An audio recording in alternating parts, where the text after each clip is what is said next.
ब्राइटवेल computer institute channel में आपका एक बार फिर से स्वागत है। आज की ऑनलाइन क्लास में सीखने वाले हैं हम टेली.टीआरपी9 टेली.टीआरपी9 में हम लोग आज क्रेडिट नोट का टॉपिक करने वाले हैं, अर्थात सेल्स रिटर्न की एंट्री किस तरीके से होती है और वो आइटम वाइज किस तरीके से कर सकते हैं। तो इस टॉपिक को स्टार्ट करने से पहले मैं आपसे रिक्वेस्ट करूंगा कि चैनल पर नया है तो चैनल को सब्सक्राइब करें, लाइक कमेंट शेयर जरूर करें, ताकि मैं आपको 365 दिन के अंदर 365 वीडियो और अकाउंटिंग्स की ला सकता हूं। तो आप सबसे पहले आपको क्या करना, अपने जो कंप्यूटर या लैपटॉप है उस पर आपको टेली.टीआरपी9 को चालू कर लेना है। चालू करने के बाद में इस तरीके से आपकी कंपनी आ जाएगी। मैंने यहाँ पे अपनी कंपनी ब्राइटवेल कंप्यूटर इंस्टीट्यूट को ओपन किया हुआ है, तो मैंने यहाँ पे इस तरीके से चालू की हुई है। आप अपने कंप्यूटर में अपनी कंपनी को सेलेक्ट कर ले।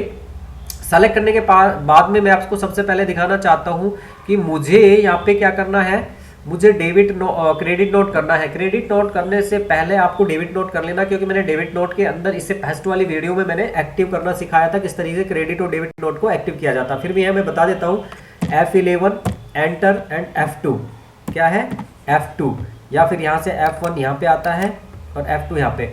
आपको ये डेबिट नोट और क्रेडिट नोट, ये मैंने इससे पहली वाली वीडियो में यस करना बताया था। यहाँ दो थे, एक तो यूज डेबिट क्रेडिट नोट और एक यहाँ record credit note in invoice mode और record debit note in invoice mode. इस तरीके से ये तीन आपको ऑप्शन यस कर लेने, इससे पहली वाली वीडियो में तो बताया हुआ भी था। इसके बाद में आप जब ये कर लेते हो तो आपको अकाउंटिंग वाउचर में यदि जाते हो तो अकाउंटिंग वाउचर के अंदर आपको यहाँ पे क्रेडिट नोट मिल जाएगा। अब बात याद है, क्रेडिट नोट और डेबिट नोट में यदि हम लोग कंफ्यूज हो जाए तो कैसे पता करें कि क्रेडिट नोट में कौन सी एंट्री होती है और डेबिट नोट में कौन सी एंट्री होती है। आप ध्यान से देखोगे तो सेल्स के पहले लिखा हुआ है F8 और क्रेडिट नोट के पहले लिखा हुआ है F8, उसके नीचे दो लाइन इसका कंट्रोल, इसका मतलब है कंट्रोल के साथ F8। इसका मतलब हुआ कंट्रोल F8 क्रेडिट नोट यानी सेल्स रिटर्न है और F8 सेल्स है। इसी तरीके से परचेज के यहाँ पे लिखा हुआ है F9 और इसके जस्ट नीचे डेबिट नोट में लिखा है F9 के नीचे दो लाइन यानी कंट्रोल के साथ में F9। इसका मतलब है परचेज और परचेज रिटर्न। डेबिट नोट में परचेज रिटर्न और क्रेडिट नोट में सेल्स रिटर्न। चलिए स्टार्ट करते हैं। क्रेडिट नोट समझने से पहले आपको एक एंट्री समझनी होगी सेल्स की। तो आप सेल्स में पहले जाएंगे, F8 प्रेस करें।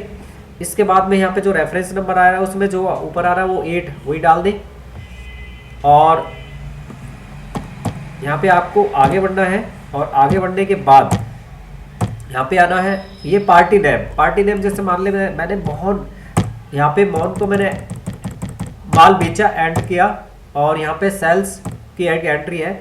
मुझे यहाँ पे लेना है, स्पेस बार दबाना है, आपको सारे आइटम शो हो जाएंगे। यहाँ पे HDD लेना है, अर्थात हार्ड डिस्क ड्राइव। जो HDD है हार्ड डिस्क ड्राइव, वो 8 पीस मेरे पास उपलब्ध है, जिनमें से मैं ऐसा करता हूँ कि 8 के 8 पीस भेज देता हूँ। ठीक है, मैंने यहाँ पे 8 पीस डाले।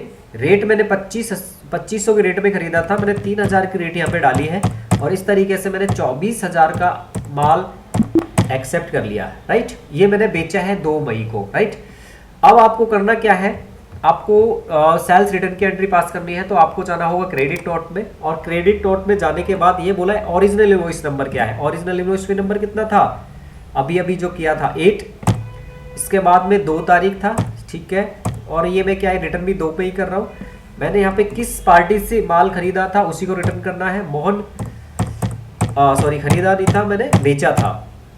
यहाँ पे है सेल्स रिटर्न ऑल्ट के साथ में ऑल्ट सी, क्योंकि यहाँ सेल्स का लेजर नहीं है सेल्स रिटर्न का, तो मैं यहाँ पे सेल्स रिटर्न एक लेजर क्रिएट कर रहा हूँ, इस सेल्स के अंदर जाएगा और यहाँ पे इन्वेंट्री वैल्यू को इफेक्ट यस करना है, बाकी सारे मैसेज नो रहेंगे। और जैसे ही आ जाता है, यदि आपके पास में सेल्स लेजर रिटर्न का लेजर बना हुआ है तो इस तरीके से आगे आएंगे। आइटम में देखो, आप देखोगे HDD हार्ड डिस्क में 0 पीस आपके पास है। राइट, 0 पीस, समझ रहे हो। इसका मतलब ये हुआ कि 10 पीस मैंने इससे पिछली वीडियो बताया था खरीदे थे, 2 रिटर्न हो गए थे। मेरे पास 8 पीस थे, आज मेरे पास में 8 पीस थे। 8 पीस में से मैंने 8 के 8 सेल कर दिए, तो मेरे पास 0 यहाँ पे अमाउंट है इस समय हार्ड डिस्क का। अब मैं इसमें से रिटर्न, मेरे पास वो कुछ माल रिटर्न आया है, 2 पीस मेरे पास रिटर्न आए हैं और 3000 के रेट में गए थे और एंड ऑफ लिस्ट करते हैं। तो क्वांटिटी 2 3000 के रेट में, पर के नीचे पीस और 6000 रुपये एंटर करते हुए नरेशन डालना है तो डाल दीजिए और एक्सेप्ट आप इसको कर लीजिए। तो आप यहाँ पे मैंने अभी क्रेडिट नोट में 2 हार्ड डिस्क के आइटम है वो रिटर्न किया है। तो देखते हैं कि वहाँ पे क्या मेरे पास में स्टॉक आइटम बचता है। स्टॉक आइटम देखने के लिए आपको डिस्प्ले पे जाना होता है, डे बुक पे जाना होता है और यहाँ पे इन्वेंट्री बुक्स पे जाना होगा, स्टॉक आइटम पे जाना होगा और यहाँ पे आपको हार्ड डिस्क की एक समरी देखनी है, मतलब स्टॉक देखना है। यहाँ पे आपको ध्यान से दिखेगा अभी हमारे पास में जो स्टॉक बचा हुआ है 2 पीस है, क्लोजिंग बैलेंस 2 पीस है, 5000 का माल हमारे पास में बचा हुआ है। मैं इसको पूरा समझा देता हूँ। देखो ये इनवर्ड में क्या है कि बिका हुआ खरीदा हुआ माल है, आउटवर्ड में क्या बिका हुआ माल है। मैंने यहाँ पे 10 पीस इससे पिछली वीडियो बताया था, उसमें मैंने 10 पीस खरीदे थे, 2 खराब हो गए थे, 8 बच गए थे मेरे पास में, 20,000 का माल था। फिर मैंने क्या है कि बेचे, मैंने यहाँ पे 8 पीस बेचे थे और 10,000 का माल था, सॉरी यहाँ पे 20,000 का माल था और इस तरीके से उनमें से 2 वापस आ गए और ये 18,000 का रह गया। इस तरीके से यहाँ पे ये हो गया।